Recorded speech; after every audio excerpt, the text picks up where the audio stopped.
Have you ever wondered if there's money the government legally owes you every month, but you've never claimed it simply because no one told you it existed?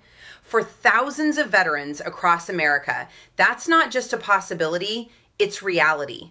Right now, somewhere inside the Department of Veterans Affairs system, there could already be a disability compensation amount connected to your service. That payment isn't based on luck or guesswork, it's based on federal law. Yet many veterans who served decades ago have never received the full amount they deserve. The surprising part isn't that they were rejected. The surprising part is that many never applied for the right benefits in the first place, or they accepted an old VA decision without realizing the rules had changed. Today's video is designed to change that. My name is Lana Maines, and every week I break down government programs, financial benefits, and veteran resources into plain English, so you know exactly what's available and how to claim what you've earned. If information like this is valuable to you, consider subscribing, because every video focuses on helping veterans and seniors avoid missing benefits that already belong to them. Now, here's the biggest misunderstanding I see. Most veterans believe that once the VA assigns a disability rating, that's the end of the process. It isn't. The VA only evaluates the evidence and conditions that are included in your claim. If something wasn't listed, wasn't connected properly, or became eligible years later because the law changed, your monthly payment may no longer reflect everything you're legally entitled to receive. And here's something important to understand. This isn't because someone at the VA intentionally withheld money. It's simply how the system operates. VA employees process the paperwork that's submitted. They don't review every old file searching for additional benefits that might now apply. If Congress changes the law, if new presumptive conditions are added, if medical research connects another illness to military service, the VA generally doesn't contact every veteran and automatically increase payments. Instead, the veteran usually has to file again. That one fact has cost many former service members thousands, and in some cases, tens of thousands of dollars over the course of retirement. Think about that for a moment. Imagine missing an extra few $100s every month for 20 years. That isn't just a small oversight. That's enough money to pay medical bills, property taxes, insurance premiums, or help support your family. And because there isn't a letter arriving in your mailbox saying you're missing benefits, most veterans never realize anything is wrong. So the question becomes, could your military service fall into one of the categories that now qualify for additional compensation? Let's walk through the 4 major service periods every veteran should know. First, Agent Orange exposure. Veterans who served during the Vietnam era may already know about Agent Orange, but many still don't realize how broad these eligibility rules have become. If your military service occurred between 1962 and 1975, and you served in Vietnam, certain nearby waterways or other recognized locations where herbicides were used, the law now presumes that numerous medical conditions were caused by that exposure. That word, presumed, is extremely important. Normally, veterans must prove a connection between military service and a current medical condition. But under presumptive service connection, Congress has already established that relationship. In other words, you don't have to spend years finding doctors willing to write medical opinions connecting today's illness to events that happened 50 years ago. If your condition appears on the presumptive list, and your service qualifies, that legal connection is already recognized. That alone has opened the door for thousands of veterans whose claims would have been nearly impossible to prove under older rules. Second, herbicide exposure at other installations. There's another time period many veterans overlook. Between 1968 and 1971, herbicides weren't limited only to Vietnam. Certain military bases, including installations inside the United States, stored or tested these chemicals. If you served at one of those recognized locations, you could also qualify for presumptive benefits, even if you never deployed overseas.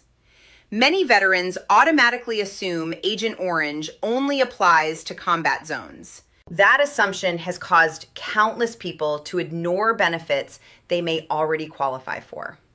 Third, Gulf War presumptive conditions. Another important category covers veterans connected to Gulf War service. Many illnesses that developed after deployment never had a clear medical explanation. Some veterans experienced chronic fatigue.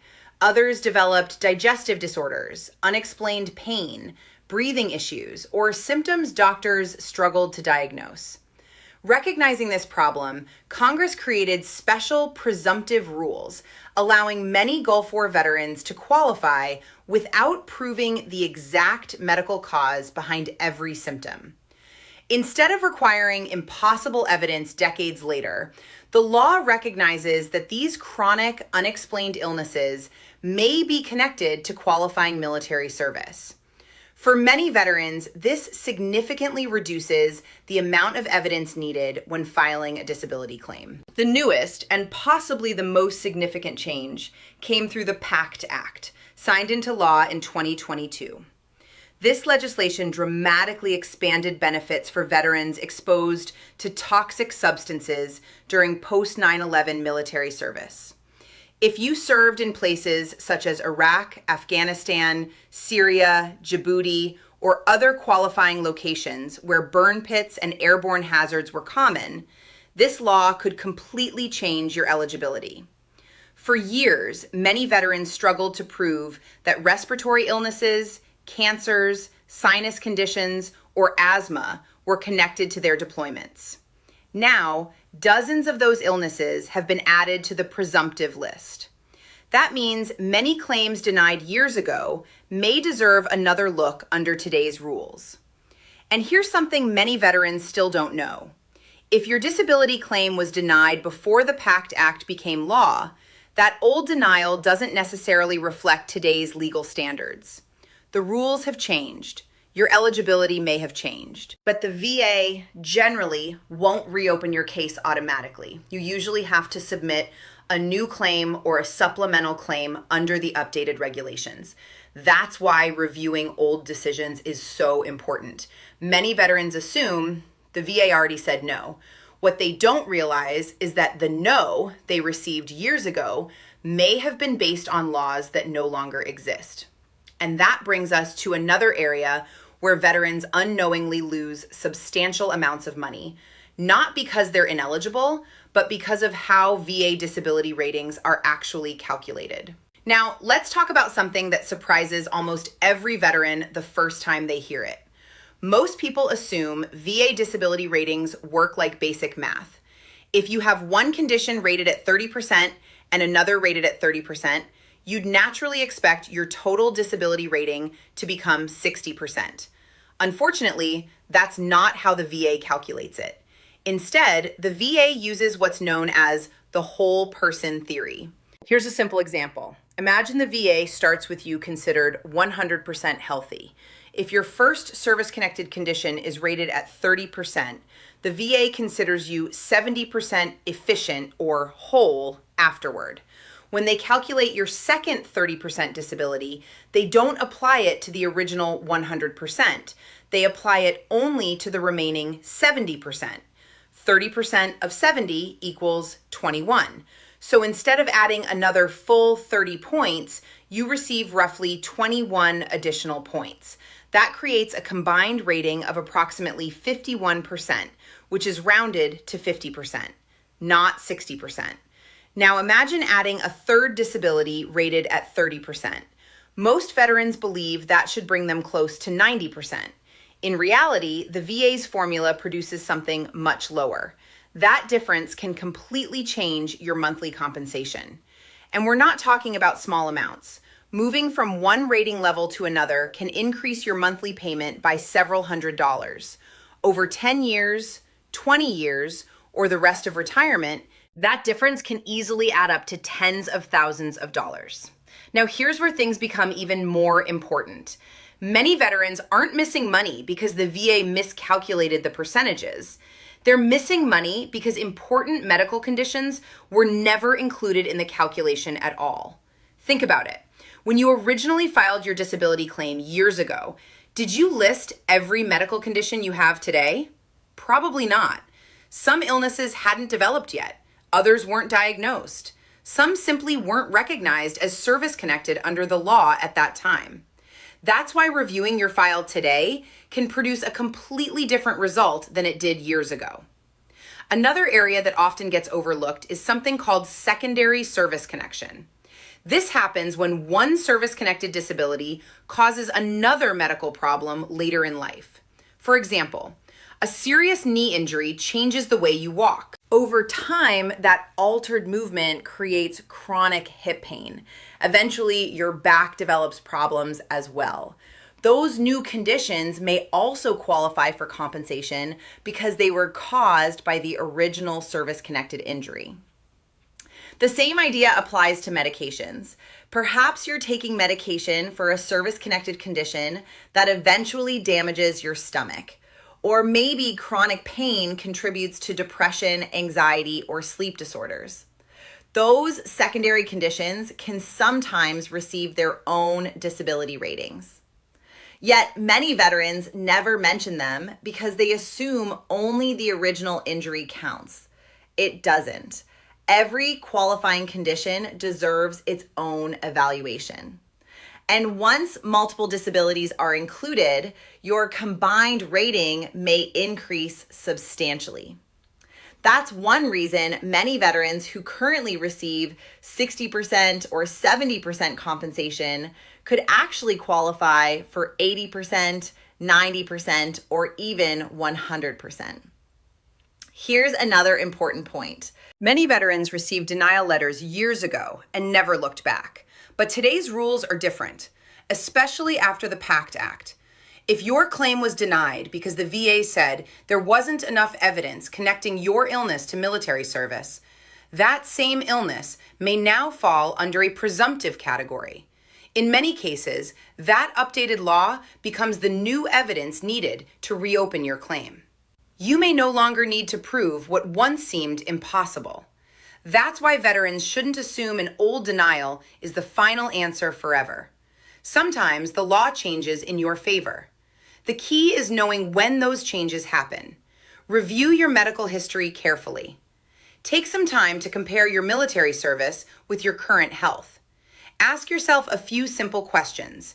Have you developed breathing problems, chronic sinus infections, cancer, neuropathy, digestive disorders, skin conditions, sleep disorders, persistent fatigue, hearing loss, mental health conditions, joint pain? If any of those appeared after military service, don't automatically assume they're unrelated. Review the current presumptive lists on va.gov and compare them against your own medical history. You may discover conditions you never realized could qualify. Burn pit registry. If you served in areas affected by burn pits or airborne hazards, there's another step worth taking. The VA maintains an airborne hazards and open burn pit registry. Joining the registry doesn't automatically approve a disability claim. However, it creates an official record documenting your potential exposure. It also allows the VA to contact participants if future medical research expands the list of recognized conditions. Think of it as creating an additional layer of documentation that may help support future claims if new presumptive illnesses are added later. Completing the registry usually takes far less time than many veterans expect. Understanding what disability ratings are worth. Another reason reviewing your rating matters is because each percentage increase carries real financial value. Many veterans underestimate how much these payments grow.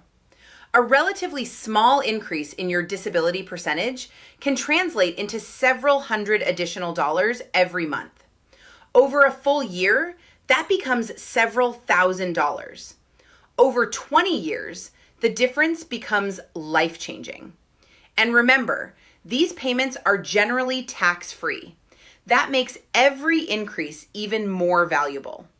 For veterans supporting a spouse, dependent children, or dependent parents, monthly compensation can increase even further. That's why accuracy matters. Not simply receiving a rating, receiving the correct rating.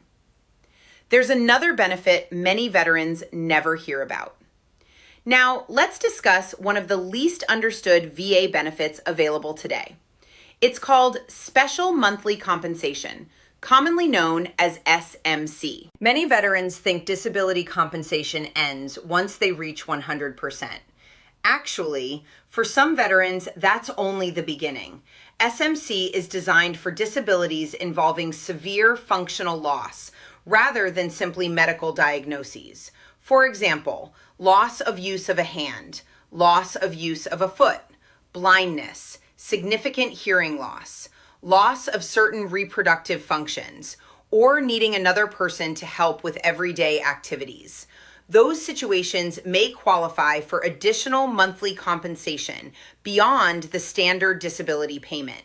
In other words, two veterans can both have a 100% disability rating, yet receive different monthly payments, depending on whether special monthly compensation applies. Aid and attendance. One of the most overlooked categories involves veterans who require regular assistance with daily living. Perhaps getting dressed has become difficult. Bathing safely requires help. Preparing meals is challenging. Managing medications isn't possible without assistance. These situations may qualify under what's commonly called aid and attendance. Many veterans mistakenly believe this benefit only applies inside nursing homes. It doesn't. Veterans living at home may also qualify if their medical conditions require regular assistance from another person. Unfortunately, this benefit is often missed because the correct language never appears on the application. Simply writing that daily activities have become difficult isn't always enough. Using the proper terminology requested by the VA can make a significant difference during the review process. That's why reading application instructions carefully or working with an accredited veteran service officer can be extremely valuable.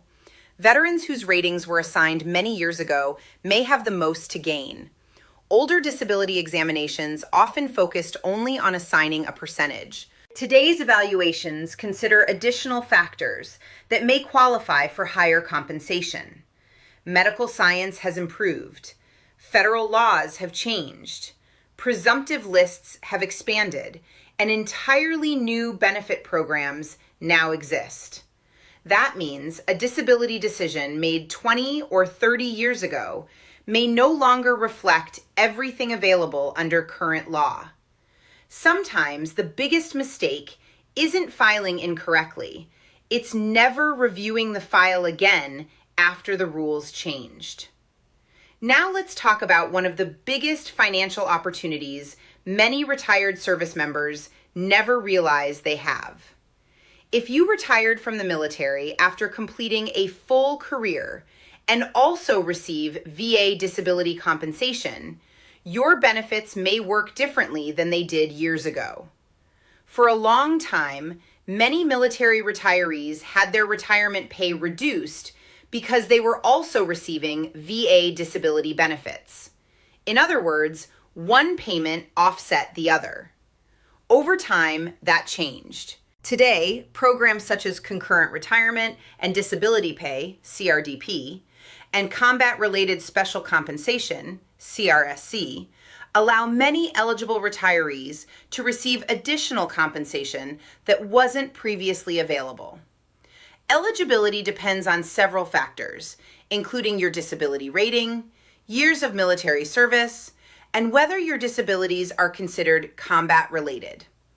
If you've never reviewed your retired pay since these programs were introduced, it's worth contacting your branch's retired pay office to verify whether you're receiving everything you qualify for. For some veterans, this review has resulted in significant increases in lifetime benefits. Monthly compensation is only one piece of the puzzle. A higher VA disability rating can also open the door to benefits outside your monthly check. Many states offer property tax reductions or even complete property tax exemptions for veterans with higher disability ratings. Depending on where you live, those savings can amount to thousands of dollars every year. Some states also provide benefits such as reduced vehicle registration fees, free or discounted hunting and fishing licenses, educational assistance for dependents, tuition benefits, state park access, additional healthcare programs, home-related tax relief. These benefits aren't identical nationwide. Every state has its own rules. That's why it's important to review the veteran benefits offered where you live, rather than assuming every state operates the same way. Healthcare eligibility may improve as well. Veterans with higher disability ratings often receive higher enrollment priority within the VA healthcare system. That can affect copays, eligibility for certain treatments, and access to additional services. But here's the important part. None of these benefits automatically appear just because your disability rating changes. Many require separate applications submitted through different offices. If you never apply, you may never receive them. Now we come to the part that quietly costs veterans more money than almost anything else. It isn't missing a medical condition. It isn't misunderstanding disability percentages. It's losing your effective date. This single detail determines when your payments officially begin, and many veterans accidentally give away months or even a full year of retroactive compensation simply because they file in the wrong order. Here's how it works. The VA generally begins compensation based on the effective date attached to your claim. That date isn't necessarily when your claim gets approved. Instead, it's usually tied to when your paperwork first reaches the VA. That's why one small form can become incredibly valuable. Before gathering medical records, before writing personal statements, before requesting documents, many veterans should first submit what's called an intent to file. This simple form tells the VA that you're planning to submit a disability claim. More importantly, it protects your effective date. Once the intent to file is submitted, you generally have up to 12 months to complete the full application. Think of it like reserving your place in line. Your paperwork may still take months to prepare. The VA may take additional months to process it, but your protected filing date remains in place. Now imagine this situation. A veteran eventually qualifies for $2,200 per month. The claim takes 8 months to process. Because the intent to file was submitted first, that veteran may receive thousands of dollars in retroactive compensation once the claim is approved. Without that protected filing date, those months may simply disappear. Money that could have been paid is gone forever. That's why experienced veteran service officers often recommend filing the intent to file as early as possible. It only takes a few minutes, but it can protect months of future benefits. If the VA denied your claim years ago, don't automatically assume the case is closed forever. Depending on your situation, you may have several review options. One possibility is a supplemental claim, which allows you to submit new and relevant evidence. For many veterans affected by recent presumptive rule changes, this becomes the appropriate path. Another option is a higher level review. In this process, a more experienced reviewer examines the existing evidence to determine whether the original decision was made correctly. No new evidence is introduced. Instead, the reviewer evaluates whether mistakes occurred during the first review. For more complicated cases, veterans may appeal directly to the Board of Veterans' Appeals. Although this process usually takes longer, it provides another opportunity for complex cases to receive additional review. Choosing the right review option matters. Selecting the wrong path may delay your claim unnecessarily. That's one reason many veterans choose to work with an accredited Veteran Service Officer, who can often identify the best approach after reading the VA decision letter. Step 1. Locate your DD-214 and verify your service dates, duty stations, and deployment history. If you don't have a copy, request one through the National Archives. Step 2. Compare your military service with the current VA presumptive condition lists. Include every diagnosed medical condition, not just the ones you already associate with military service. Don't forget secondary conditions that developed because of existing service-connected disabilities. Step 3. Submit an intent to file as early as possible.